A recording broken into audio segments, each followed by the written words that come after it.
اے خدا اے خدا۔ السلام علیکم ورحمۃ اللہ وبرکاتہ۔ بزرگان محترم، عزیز نوجوانوں، میری محترم دینی ماؤں اور بہنوں، اصل چیز اللہ کا تعلق ہے۔ کھانے میں نمک نہیں تو کھانے میں مزہ نہیں، چائے میں شکر نہیں تو چائے میں مزہ نہیں، اللہ کے ساتھ تعلق نہیں تو زندگی گزارنے کا مزہ نہیں۔ ایک بچے سے اس کے ابو ناراض ہو نا تو اس بچے کو ابو کے گھر میں اچھا نہیں لگتا۔ اگر شوہر ناراض ہے بیوی سے تو بیوی کو شوہر کے گھر میں اچھا نہیں لگتا۔ یہ اللہ کی زمین ہے، اگر اللہ ناراض ہوں گے تو ہمیں اللہ کی زمین پر اچھا نہیں لگے گا۔ تو اصل چیز اللہ کا تعلق ہے۔ یہ تعلق کیسے بنتا ہے؟ 4 کام کر لیجئے۔ نمبر 1، نمازوں کا اہتمام۔ 5 وقت کی نماز، کوالٹی والی نماز، اطمینان والی نماز، اللہ کو پسند آ جاوے ایسی نماز، خشوع اور خضوع والی نماز۔ وضو اچھا تو نماز اچھی، نماز اچھی تو زندگی اچھی، زندگی اچھی تو موت اچھی، موت اچھی تو جنت پکی۔ اگر چابی صحیح نہ ہو تو بائک کا لاک تو نہیں کھلے گا نا۔ اگر وضو صحیح نہ ہو تو نماز میں تو جان پیدا نہیں ہوگی۔ نماز کی چابی ہی وضو ہے۔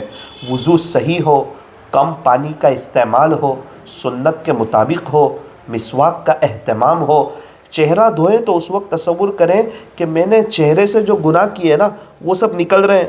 ہاتھ دھوئیں تو اس وقت تصور کریں میں نے ہاتھ سے جو گناہ کیے وہ نکل رہے ہیں۔ سر کا مسح کریں تو تصور کریں کہ میں نے جو غلط سوچا وہ گناہ نکل رہے ہیں۔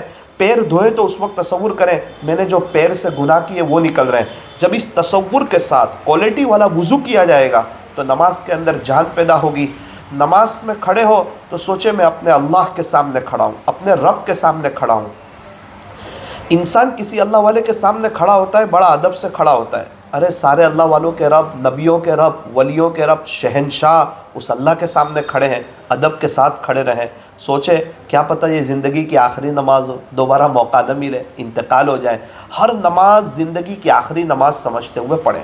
اللہ اکبر منہ بھر کے کہیں اللہ سب سے بڑا ہے۔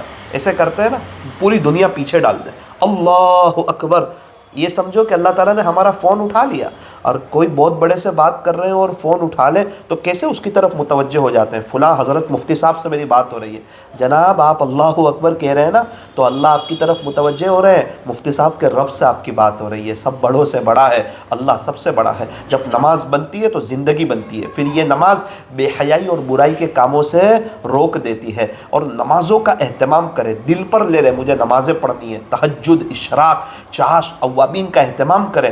ارے کعبۃ اللہ کا طواف کبھی رکتا ہے کیا؟ کبھی نہیں رکتا نا۔ فرض نماز کھڑی ہوتی ہے تو رک جاتا ہے۔ نماز کی وہ شان ہے جو کعبۃ اللہ کے طواف کو روک دیتی ہے۔ تو اے انسان، تیرے کام کاج اور تیرے کاروبار اور تیری راتوں کی میٹھی نیند کی کیا حیثیت ہے جس کی وجہ سے تو نمازیں آگے پیچھے کر دیتا ہے؟ پھول ہے گلاب کا، کلی کس کام کی، جو نماز نہیں پڑھے اس کی زندگی بھی کس کام کی۔ نماز سے مت کہو کہ مجھے کام ہے، کام سے کہو کہ مجھے نماز پڑھنی ہے۔ ہم جب قیام کریں نا تو سجدے کی جگہ پر دیکھیں، اس وقت تصور کریں آج زمین کے اوپر ہوں، عنقریب زمین کے نیچے ہوں گا۔ رکوع میں جائیں تو پیر کے انگوٹھے کی طرف دیکھیں، اس وقت سوچیں کہ جب میری روح نکلے گی نا تو پیر کے انگوٹھے سے ہی نکلنا شروع ہوگی۔ سجدے میں جائے تو ناک کی سمت دیکھیں اور تصور کریں کہ قبر میں رکھنے کے بعد سب سے پہلے جو چیز ختم ہوتی ہے وہ بدن کی ابھری ہوئی ہڈی ناک ختم ہوتی ہے۔ اور قاعدے میں بیٹھے نا تو گود میں دیکھیں کہ جس طرح یہ خالی گود ہے اس طرح خالی ہاتھ میں دنیا سے چلا جاؤں گا، صرف نیک اعمال مجھے کام آئیں گے۔ اور نماز کے بعد دعاؤں کا اہتمام کریں، اللہ سے مانگے بغیر نہ جائیں۔ جس طرح ہماری بائک بار بار پیٹرول پمپ پر جاتی ہے، ہمیں پتہ ہے کہ پیٹرول پرائیں گے تو ہماری بائک چلے گی، اس طرح ہمیں یہ پتہ ہو کہ ہماری زندگی کی گاڑی اللہ سے مانگ مانگ کر کے چلے گی۔ تو میرے عزیزوں، نماز پر فوکس کرو، نماز کو دھیان سے پڑھو، اللہ کے دھیان میں ڈوب کر کے پڑھو۔ ارے یہ بہت محبت کی چیز ہے، جس کو جس سے پیار ہوتا ہے نا اس کو وہ دل دے دیتا ہے۔ ہم کم سے کم نماز میں تو اللہ کو دل دے دیں۔ اللہ کی محبت میں سر سے پہلے دل کا سودا شرط ہے، نمبر 1۔ نمبر 2، قرآن کریم کی تلاوت۔ دنیا کی کتابوں میں قرآن چمکتا ہے، قرآن میں اللہ کا فرمان چمکتا ہے۔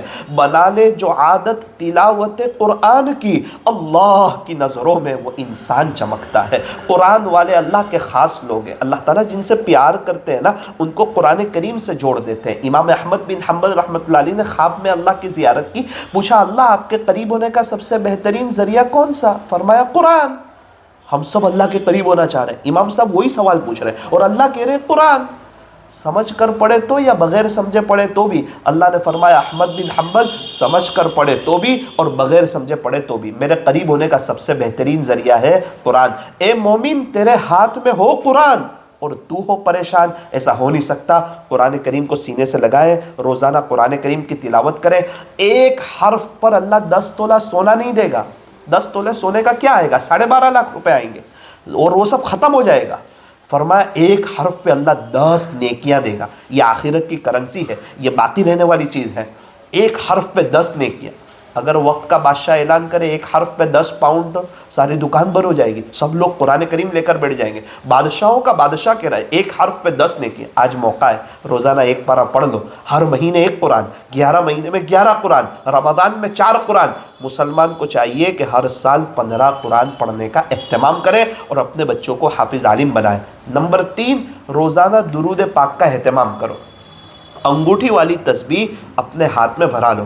ہمارے نبی صلی اللہ علیہ وسلم کے ہم پر احسانات بہت ہیں۔ آپ 23 سال تک ہمارے لیے روتے رہے، میری امت میری امت میری امت۔ دنیا سے جا رہے ہیں، پردہ فرما رہے ہیں اور جبرائیل امین سے کہہ رہے ہیں پہلے میرے اللہ کو پوچھ کے آؤ میرے جانے کے بعد میری امت کے ساتھ کیا معاملہ کرے گا۔ تو وہ نبی جو ہمارے لیے روتے ہو، تڑپتے ہو، جن کے گھروں میں 2 3 3 چاند گزر جاتے ہو، چولہا نہ جلتا ہو، سلام اس پر کہ جس کے گھر میں نہ سونا تھا نہ چاندی تھی، سلام اس پر کہ ٹوٹا بوریا جس کا بچھونا تھا۔ وہ ہم سے بہت پیار کرتے تھے۔ ہمیں کون کام آئے گا؟ اللہ کام آئیں گے، اللہ کے نبی صلی اللہ علیہ وسلم کام آئیں گے۔ قیامت کے دن ہماری سفارش کون کرے گا؟ فرمایا کہ ہمارے نبی صلی اللہ علیہ وسلم کے ہم پر احسانات بہت ہیں، ہم سنتوں کو سیکھیں، سنتوں پر عمل کریں۔ انگوٹھی والی تسبیح اپنے ہاتھ میں رکھ لیں، صبح سے رات تک چلتے پھرتے اٹھتے بیٹھتے محبت کی زبان سے صلی اللہ علیہ وسلم پڑھتے رہیں۔ ہمارے سورت میں ایک مستورات ہے، وہ روزانہ 15,000 پڑھتی ہے۔ تو ایک مستورات 15,000 پڑھ سکتی ہے، کیا میں اور آپ 1500 مرتبہ نہیں پڑھ سکتے؟ تھوڑا دل پہ لینے کی ضرورت ہے۔ اللہ تعالی ہمیں عمل کی توفیق عطا فرمائے۔ آخری بات، پورے 24 گھنٹے میں 2 منٹ نکالو، کوئی نماز کے بعد، رات سونے سے پہلے، کبھی بھی 2 منٹ آنکھ بند کرو، مراقبہ کرو، مراقبہ موت۔ یوں سمجھو کہ میرا انتقال ہو گیا اور مشورہ شروع ہو گیا، کب جنازے کی نماز رکھنی ہے، قبر کھودنے کی تیاری، مسجد سے تختہ لایا گیا، کینچی سے پھاڑ کر ہمارے کپڑے اتارے گئے، پانی گرم ہو رہا ہے، مجھے اور آپ کو کچھ لوگوں نے اٹھا کر تختے پہ لٹایا، گرم گرم پانی ہمارے اوپر ڈالا اور ہمیں کفن کے اوپر لٹا دیا۔ لوگ ہمیں دیکھنے کے لیے آ گئے، لوگ رو رہے ہیں، تڑپ رہے ہیں، گھر والے افسوس کر رہے ہیں۔ اتنے میں مسجد سے جنازہ لائے، 4-5 لوگوں نے اٹھا کے ہم کو جنازے میں رکھا، لوگوں کے کندھوں پہ ہم سوار ہو گئے اور ہماری جنازے کی نماز پڑھی گئی۔ رات 11 بجے کا وقت ہے، ہمیں قبرستان کے اندر لے گئے۔ آنکھ بند کر کے سوچو، ہمیں قبرستان کے اندر لے گئے اور ہمیں دفن کر دیا اور آدھے گھنٹے کے بعد قبرستان کا گیٹ بند ہو گیا، سناٹا چھا گیا۔ اب بہت افسوس ہو رہا ہے، ایک کاش اگر اللہ کو راضی کر لیتا، ایک کاش توبہ کر لیتا، ایک کاش نوجوانوں کی بات میں نہ آتا، ایک کاش گھیروں کی نقل نہ اتارتا، ایک کاش اسلامی لباس میں آ جاتا، ایک کاش میری بیوی پردے میں آ جاتی، میرے بچے اسلامی لباس میں آ جاتے، میرے گھر میں دینی ماحول قائم ہو جاتا۔ ایک کاش میں کیا کر کے آیا، اللہ کے راستے میں وقت لگا لیتا، اللہ والوں سے جڑ کر کے ان کے معمولات کی پابندی کر لیتا۔ پھر اچانک آنکھ کھولو اور کہو کہ دیکھ ثاقب، میں اپنے آپ سے کہوں آج تیرے پاس موقع ہے، کل کو حقیقت میں آنکھ بند ہو جائے گی تو اللہ دوبارہ چانس نہیں دے گا۔ ایگزام میں صحیح لکھنے والے کو سر پاس کرتا ہے، غلط لکھنے والے کو سر فیل کرتا ہے۔ اگر ہم اللہ کو راضی کریں گے تو اللہ ہمیں کامیاب کریں گے، اور اگر اللہ کو ناراض کریں گے تو ان الابرار لفی نعیم، بے شک نیک لوگ جنت میں جائیں گے، وان الفجار لفی جحیم، بے شک فاجر لوگ جہنم میں جائیں گے۔ اللہ تعالی ہماری حفاظت فرمائے۔ یہ 4 عمل، 5 وقت کی نماز کوالٹی والی، اطمینان والی، خشوع اور خضوع والی، اللہ کے دیان والی، صرف دل پر لے لو۔ نمبر 2، روزانہ